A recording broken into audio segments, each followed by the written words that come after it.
episode of actually giving up overlanding newbie. So I'm not sure if YouTube's going to let me change my name yet. We'll see if the rules allow me to. But we're going to go with off the beaten path.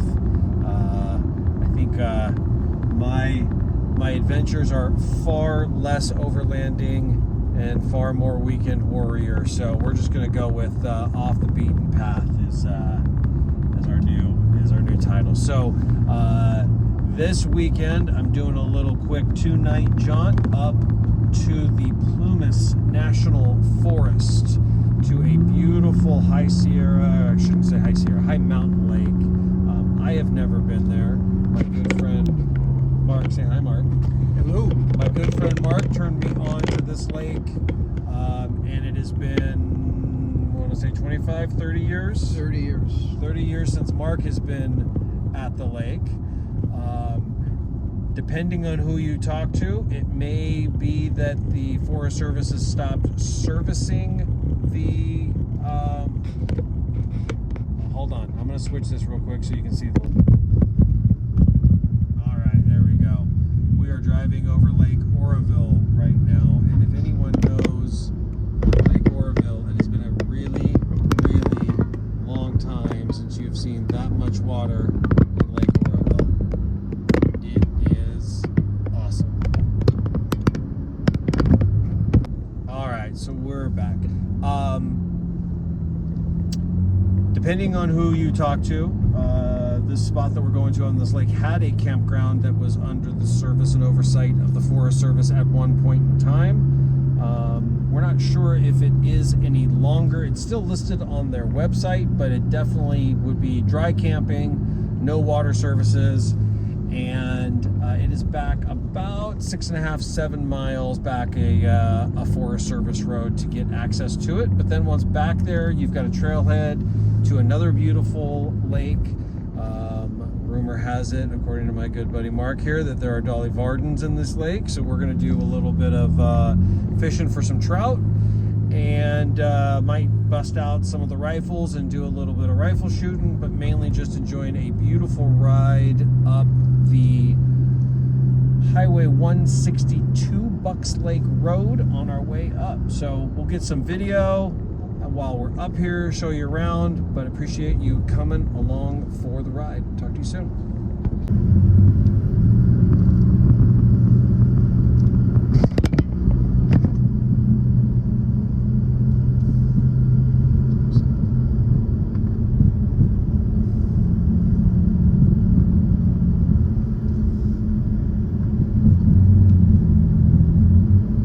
You know what would be nice to see, looking at Oroville here, would be go up to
All right, we made it. Turns out there are maintained campgrounds here, about 8 of them. But it is a little bit of barrier of entry to get back here, which is kind of nice, keeps it nice and quiet. There's a couple other campers here, and I was able to do this. Thanks to my good buddy Mark, I was able to quite the trailer back in navigation to get back here. So we're gonna go up and take a look at the lake here before the sun goes down on us.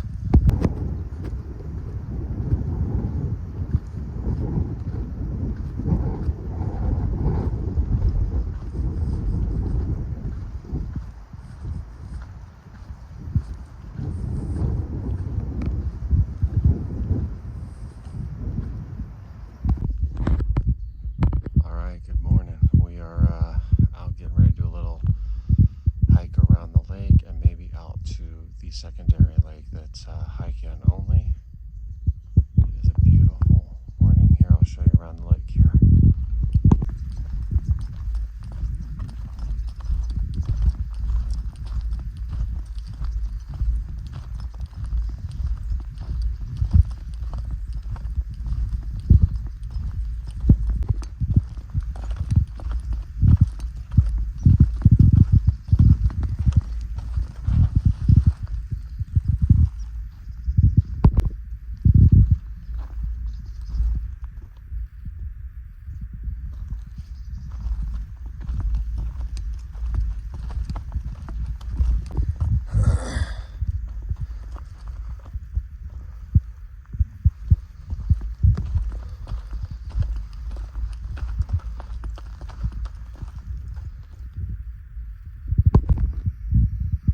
Back that ways where we came from camp. Here's a little elevated view of... Good view? Oh yeah, I'm sure it's gonna get better when we get up a little higher. But a nice little view of the lake from up here. You can see we're still dealing with some regrowth from the Dixie fire. But Mother Nature's vibrant and working her way back. You can see that ridgeline across the way. We got hit pretty hard there. About to come watch the sunrise. Yeah, you'd have to start about 5. Yeah. That's all right. This is the ridge on the other side of the lake. And then there's the lake on the other side of the ridge.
There it is. What a beautiful bowl of water.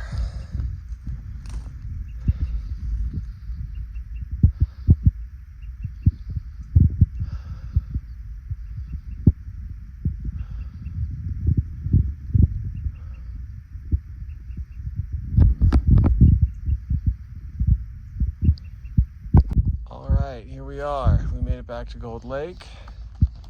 Beautiful lake down here in this bowl. I decided this morning that I was just going to bring my spinning rod because I wasn't sure if we'd find fish rising, and then I would just maybe come back tonight or tomorrow with the fly rod if I saw them. And of course, the first thing I see is fish rising in a nice little hatch this morning. So kicking myself for making that decision that way. But tomorrow or tonight, we'll see how it goes. But anyways, beautiful lake. Check it out.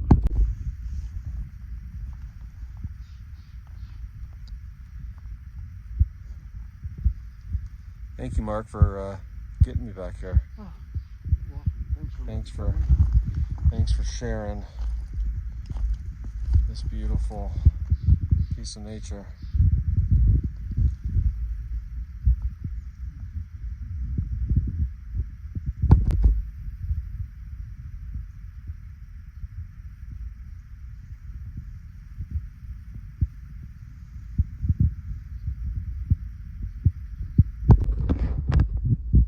All right, well, we're in the toasty afternoon of our Saturday trip.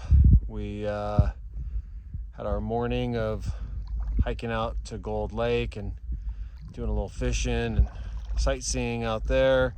And then we went and did some shooting up off of some of the Forest Service roads up a little further into the mountains. And now it is toasty, probably about creeping on 90 degrees. And we're here at the lake, gonna jump in and cool off. Beautiful spot though.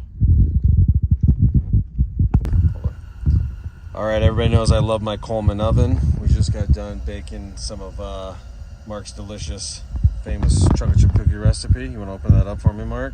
And now we're toasting some delicious bread for some delicious bruschetta.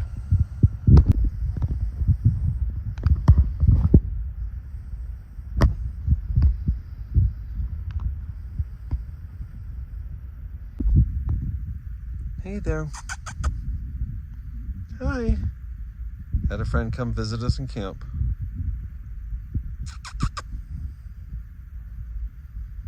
Wish I had some popcorn or something to give you.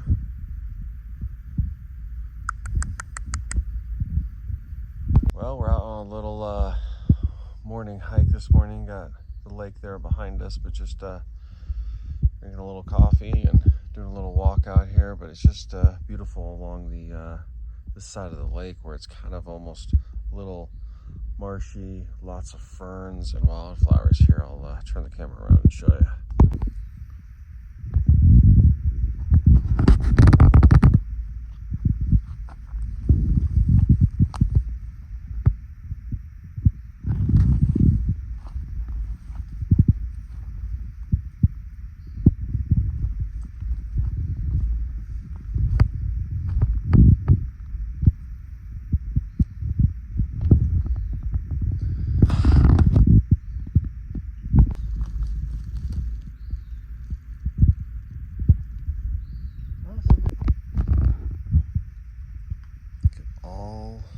Those ferns all just bunched together.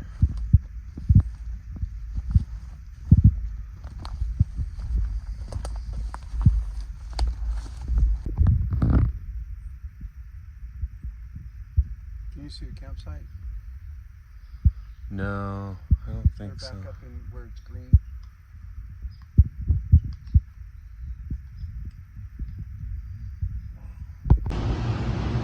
All right, we're on our way home. We made a little stop here on the Feather River. Mark's pointing at something in the water. A whole bunch of little fish. Got a nursery down there. We got a train rolling on the canyon side behind us. Nice little spot. Just put our feet in the water, check it out, stretch our legs after an hour or so of driving. But we're almost done with this trip. All right, we got a quick jump in at the river. Stopping real quick here to have a little bit of lunch before we make the final trek down the hill. But a little bit of sandwiches here next to the Feather River, and then the trip's done. So Thanks for coming along for the ride. Hope everyone enjoyed the beautiful scenery of Plumas National Forest and Northern California. Talk to you later.